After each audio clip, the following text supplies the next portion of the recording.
Welcome back. Here we are again. It's a little treat to start us off.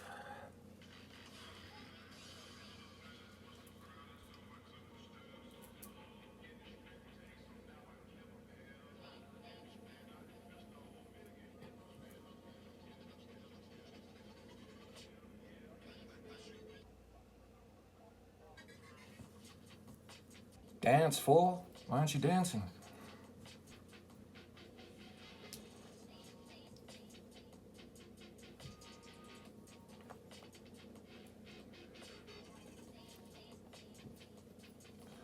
Alrighty.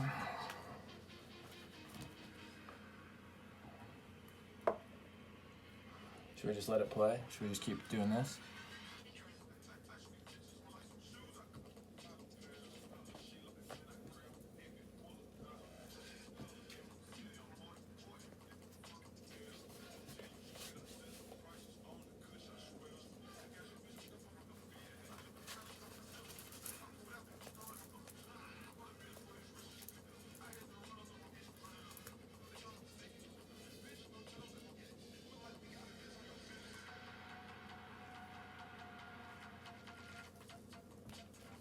We can just listen to this. We can just listen to this if you guys want. That's cool. Just kidding. Just kidding. Let's get down to business. We don't got no time to play around. What is this?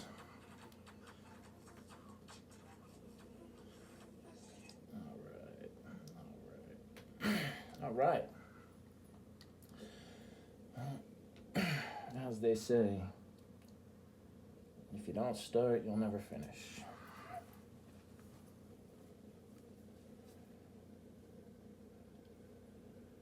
Welcome.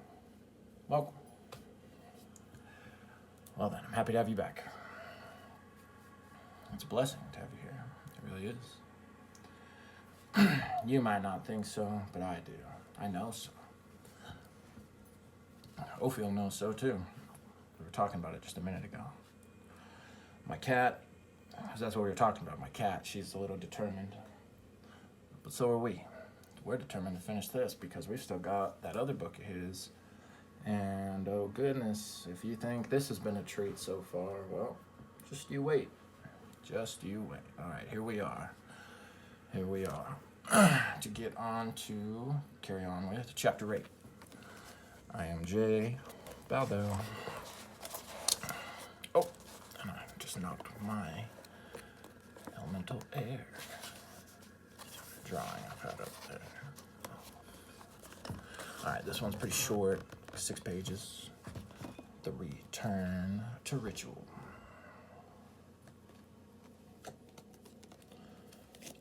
How is everyone this Friday evening? Are you well? I hope so. I'm doing pretty well. About as well as I can be.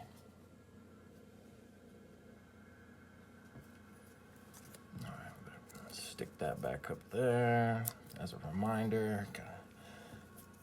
To keep those around.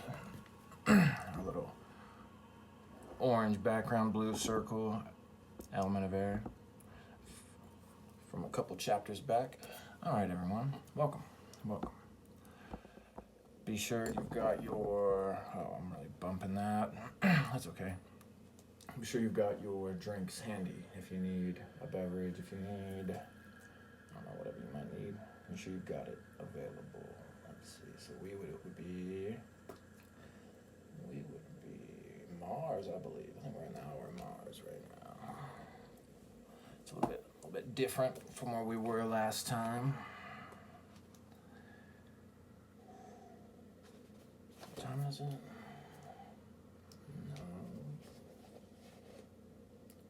No. Oh, much better. Jupiter. Much better. Perfect. That's exactly where we want to be. We want to be in the hour of Jupiter. Why is that, you ask? Well, I'm going to tell you why.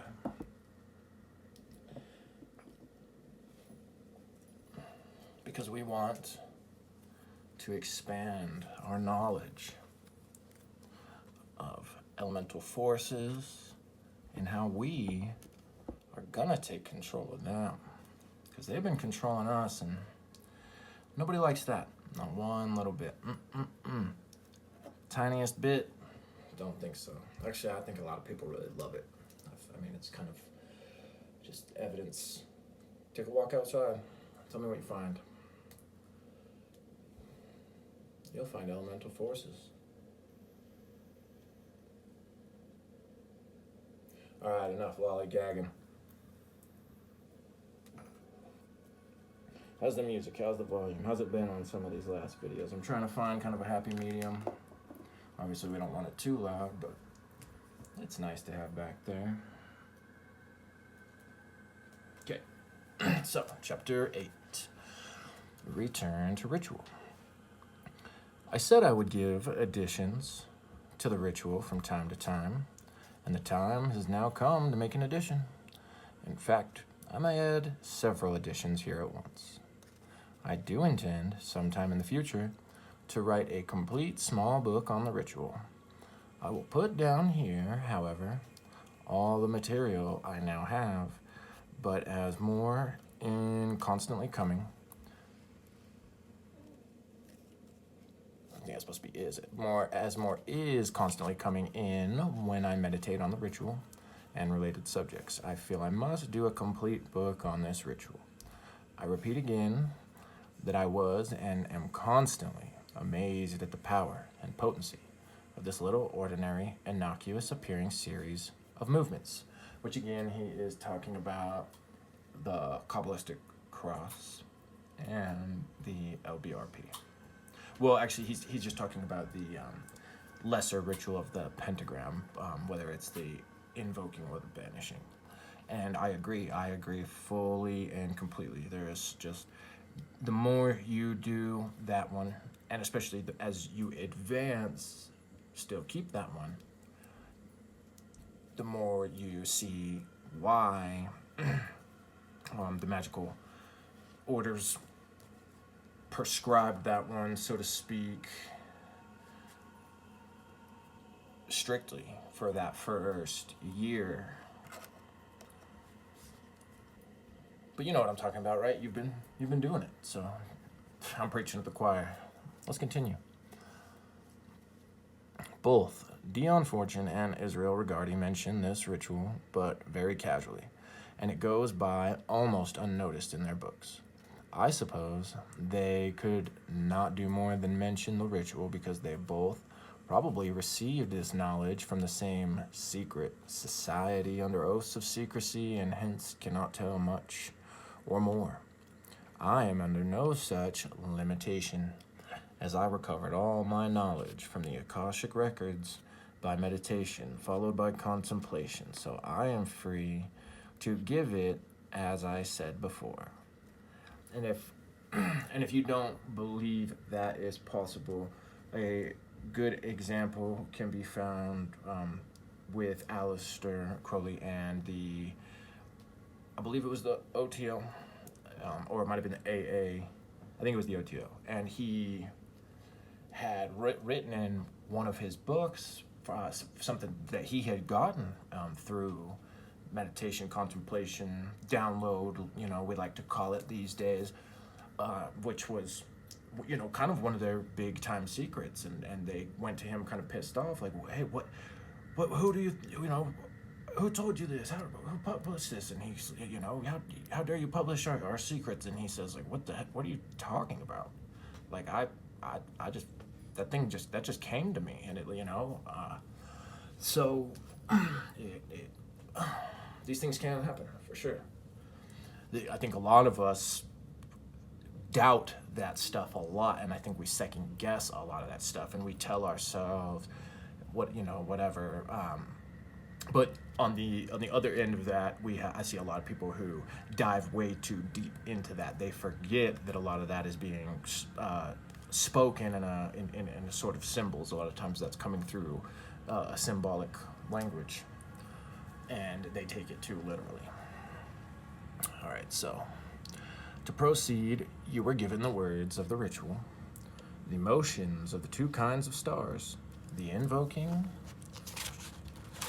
and the banishing stars, and the east, south, west, and north position points.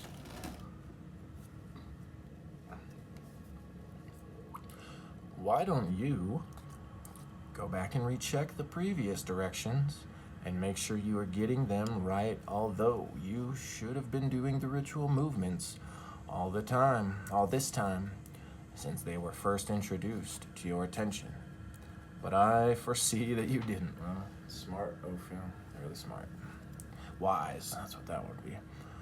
Now, for the present addition to the ritual, you are going to build up the metaphysical outline of the circle you travel around as you turn from east, south, west, and north back to east in your imagination. One thing I'll also say real quick on, you know, him kind of clowning on. I knew you weren't going to do it anyway,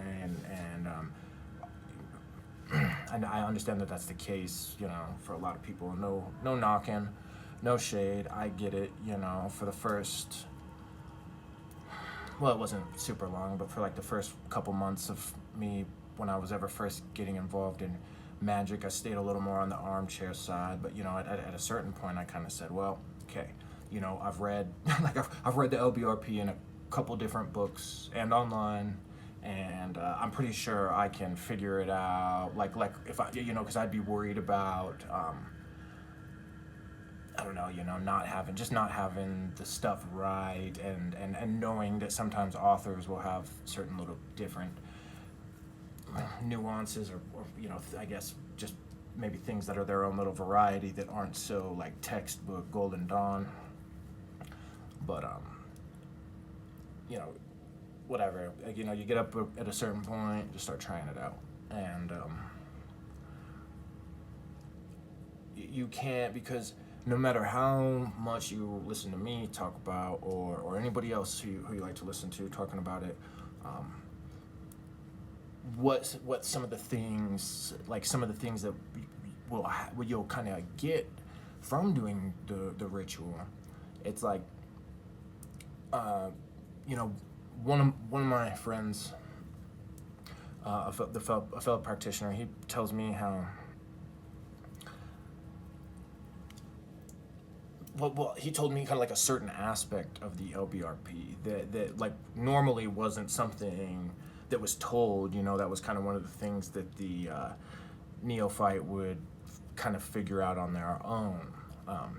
So that was like one he had told me, but even still, that can't even compare to actually experiencing that myself, and especially over the course of time of repeating doing that, you know, where little by little the subtle effects, and that's a lot of what magic is changing those subtle things. So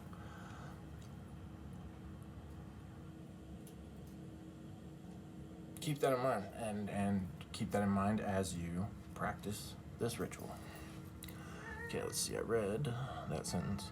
I want to call to your attention at this point that in the following, the directions as given above, you are turning to the right. This right turning movement is called diesel, or turning in the same direction as the sun turns. I bet that's deicil then. From your right to your left, if you face north, or the north quarter of the element of earth. To turn the other way, the left-hand way, is called wider shins. The right-hand turning is used in all manner of magical workings where the object of the working is to work with the progressive forces of nature and works of construction and development, and turning right thus brings you into harmonic synchronization with the evolving forces. Now, you must not imagine that the left-hand turning is a bad or wicked. Just imagine this naturally and automatically. To the developed person, you, no doubt, desire to become, right and left are just tools to be used as necessity dictates.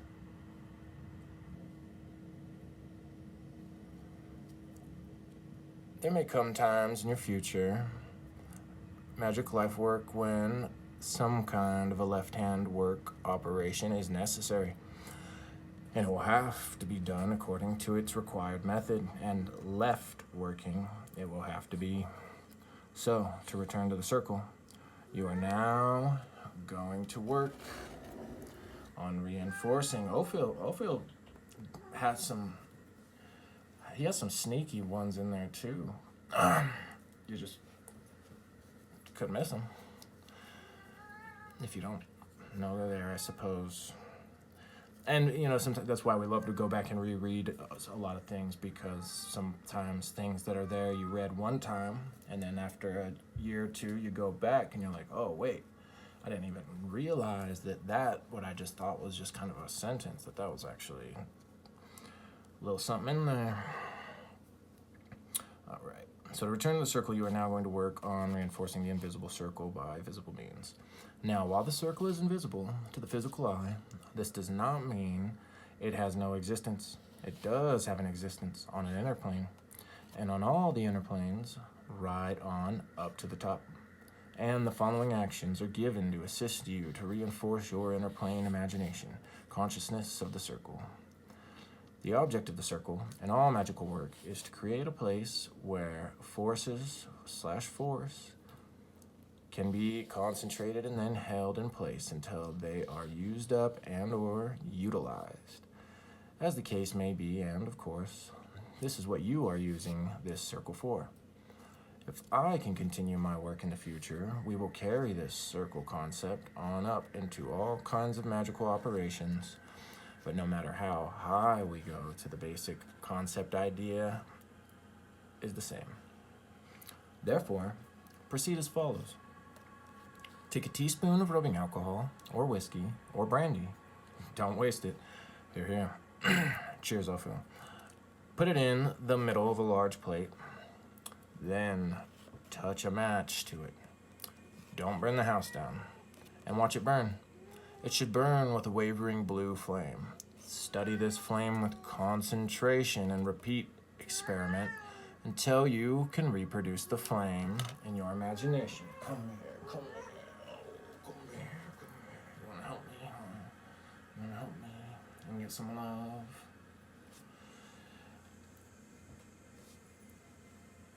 I know I've heard him suggest that in, I think, at least a couple of his other books too, to do the grab a little of rubbing alcohol or liquor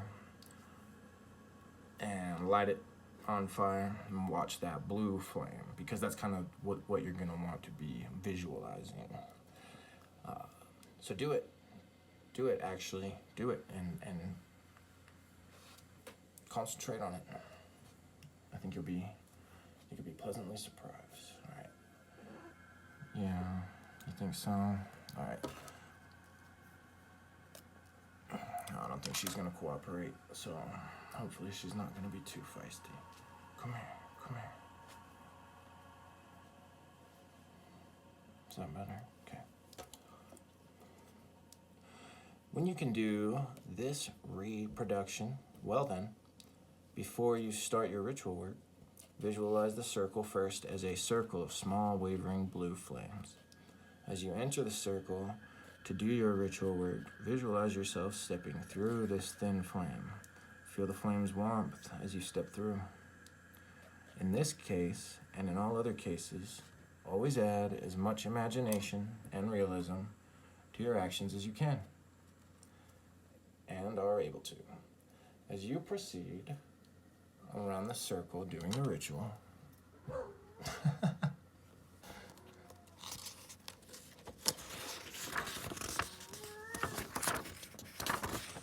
then visualize the flames coming higher and higher.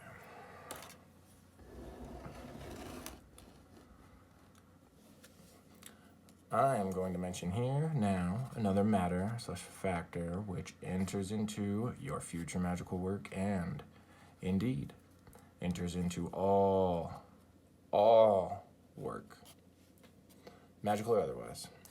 But while this factor can be lessened or ignored in ordinary work, although It is needed for good work. And in all ordinary matters, as I said, and I repeat, the lack of this factor in magical work is fatal. I am just introducing this factor now at this point, and it is my intention to develop this subject later in more emphatic detail. But if any jam up happens because a lack of space, time, and I can't do it, will have to carry it over to another book. Because of lack of space, time, and I can't do it, I will have to carry it over to another book. The factor I'm referring to is emotion. You must stir yourself up with emotion. Emotion is a metaphysical form of movement and pertains exclusively to your inner plane existence. In fact, the word emotion does contain the word motion, as you can see. Thank you, Ophiel. All magical work, although done on the outer physical plane, is really more concerned with the inner workings than the original physical plane operation, as I hope you see and understand, as this idea is basic of all work, magic and physical and magical. Therefore, in this beginning, as it were, of your magical work, you should start to develop arousing your emotions, and even in such a relatively simple beginning operations as this ritual. Therefore, when you step into the blue flame circle, you should create some feelings of some kind and not just have an empty blank emotional nothing inside you, or just a merely intellectual knowledge. Although the intellectual is necessary in order to know and understand what you are doing, the emotion is what sets it off, sets it on fire, as it were. Fire, expansion. So therefore, after you have digested all the preceding information, hereinafter, when starting your ritual work, add to the ritual the flaming circle. Feel the heat of the circle of flames and also feel some emotion inside you. I have no real way to instruct you as to how to feel emotion. So, that, there is no so there. That you will have to develop yourself, as each person is different from the next person. We hope someday to have an advanced lodge on the St. Croix River in Wisconsin, where these occult arts can be taught properly. So please give us your support thought on this.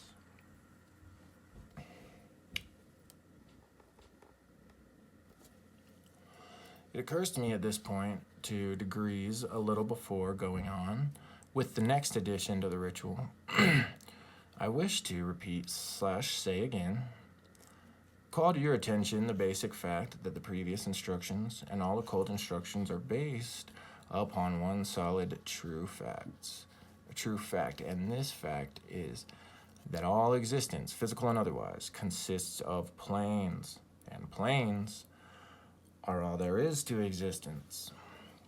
Actually, all actions, physical, mental, and or magical, should be made with the plane's existence, knowledge, always in the background of your mind. Everything we do or think should be done with the knowledge that we do not do an action on one plane alone, the physical, but simultaneously on all planes at once. Where? Simultaneously on all planes at once. He talks about that a lot in the art and practice of astral projection. Also, the whole doing things on all planes when we do whatever it is. When I hit this vape, guess what, baby? Woo! All planes hit the vape. All planes about to quit the vape, I'm telling you.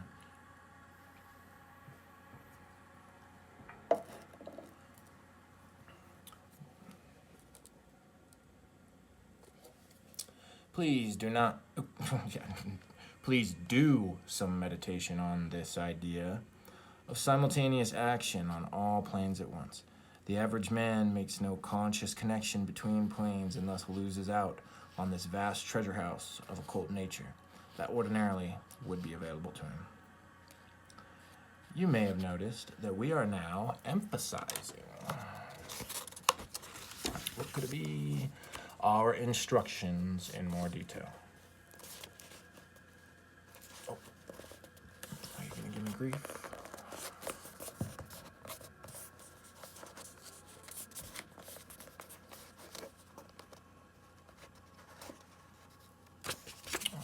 Doesn't want to cooperate this time. Hi, sweetheart. Good thing we're almost done. Baby, I know. You're preaching to the choir right now.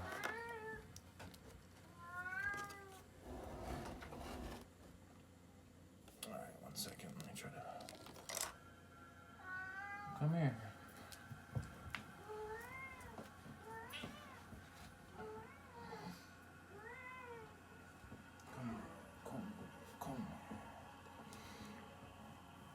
Come here, can't you let me finish up, huh? Can't you let me finish up?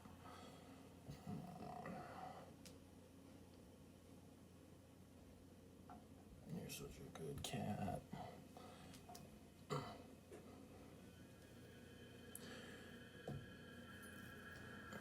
Such a good girl.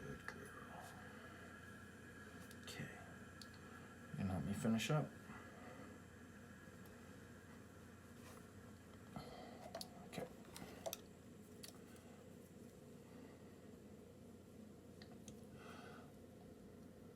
Okay.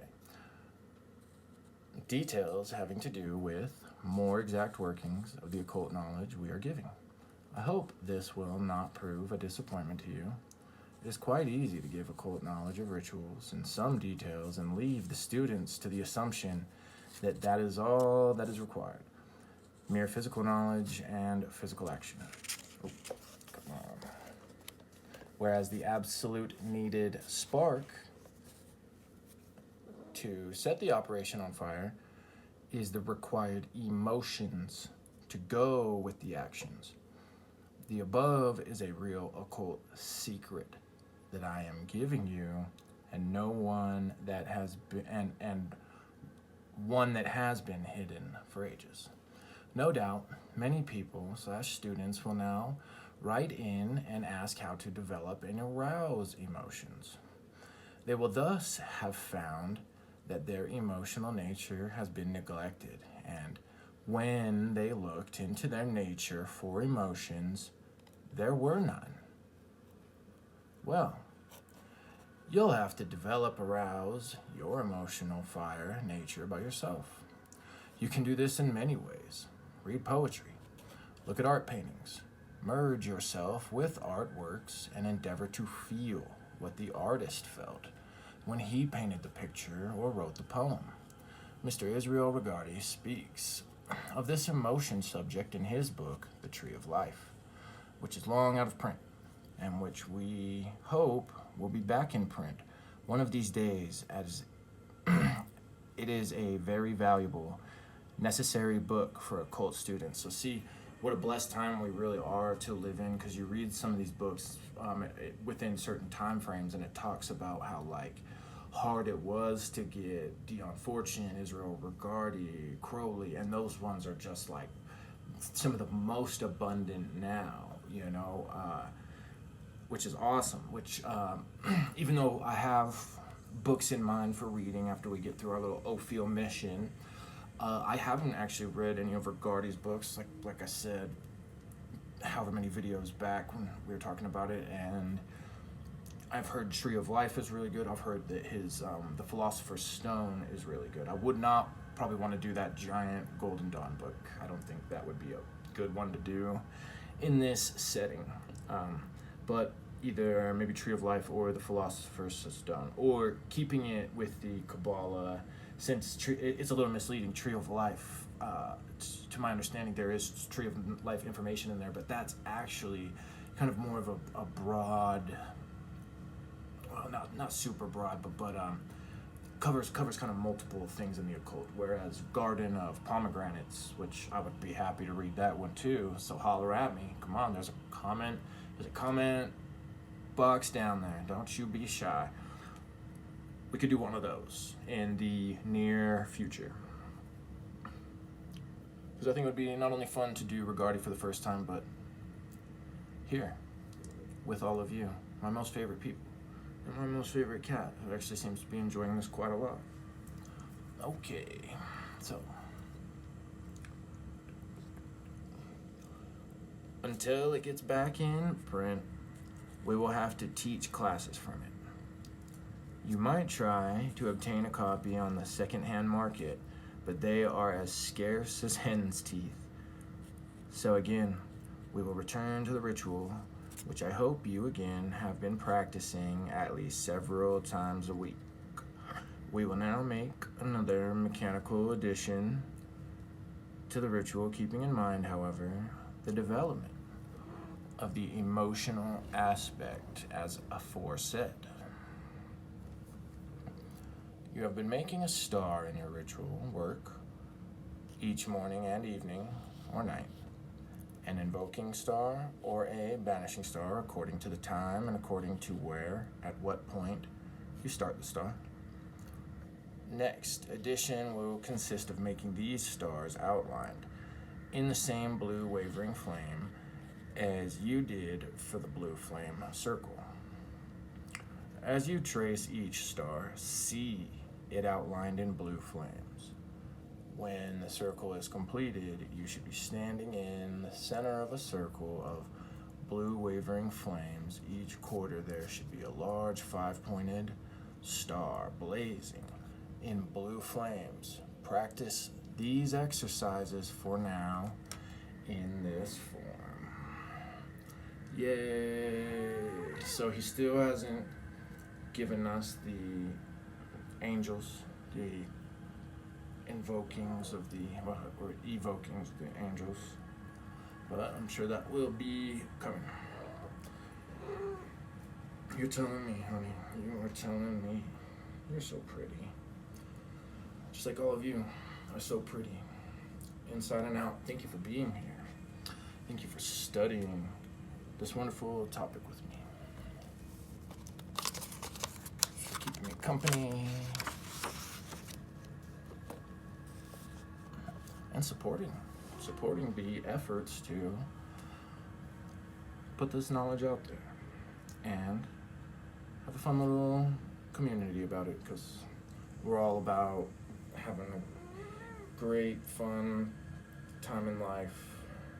We've had enough unfun times, I think, so let's be done with that. Well, I really don't care. If you would like to continue those things in your life, knock yourself out. In fact, you just might. That's it. Have you ever been knocked out? Kind of not fun. So you might find that with your journeys. Never know. You never know what life has in store. Oh, thank you so much. I love you all so much. This has been great. This has been Jay Baldeo, bringing you more Ophiel's Art and Practice of the Occult. Looks like this next chapter ahead of us is going to be some general considerations. So, with chapters like that, it's hard to say exactly what's going to be in there, but I'm sure it's going to be important. It's going to be worth considering, I'll tell you that much. Oh, that one's pretty short too. That's a little quickie. All right, good. And yeah, we are getting, second return Turo Ritual, the Four Winds Kabbalah. Oh yeah, I remember Ophiel does the calling on the winds, and that's one thing I don't see a whole lot of people do. So for the pentagram rituals, I mean, I do see in some of the books to call the different winds and the names, but not very often. Ophiel, you're gonna see it in here. Cool, fun, hooray! Happy Friday evening. Happy, or whenever this comes to you, or you come to it. Who knows?